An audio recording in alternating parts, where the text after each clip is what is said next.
مؤمنانو مسلمانانو ورونو په مونږ باندې د الله ډېر لوی احسان دی چې مونږ مو مسلمانان یو او دا ټول کرم او وجه چې د هغه د نبی اکرم صلی الله علیه وسلم ده چې له هغه د وجې مونږ ته ایمان او اسلام نصیب شوی دی. نو مونږ او تاسو له پکار چې دغه د خپل پیغمبر د عزت د خیال ساتلو دپاره د پیغمبر علیه السلام باندې ډېر ډېر درود وایو.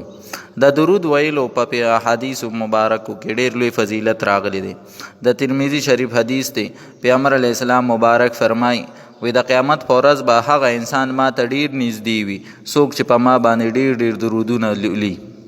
په یو دویم روایت کې راغلی دی، د مسلم شریف حدیث دی، پیغمبر علیه السلام مبارک فرمای وی څوک چې د اذان جواب ورکي او د اذان د جواب د ورکولو نه وروسته دعا ووایي او بیا درود شریف ولولي، وی د قیامت په ورځ زما شفاعت د ده دپاره کول وی دا حلال شو.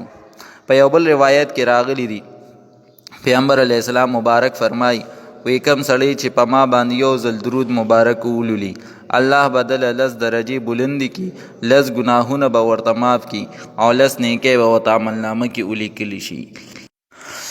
دغه شانتې په یو بل روایت کې راځي، پیغمبر علیه السلام مبارک فرمای وی څوک چې روزانه 100 پیری درود مبارک وایي وی دی به د قیامت په ورځ د شهیدانو سره راپاسي او په تندي به ورته دا لیکلی شوي چې دا انسان د منافقت او د دوزخ د اور نه بری دی. د کنز العمال نومي کتاب کې یو 2 روایتونه راغستی دي.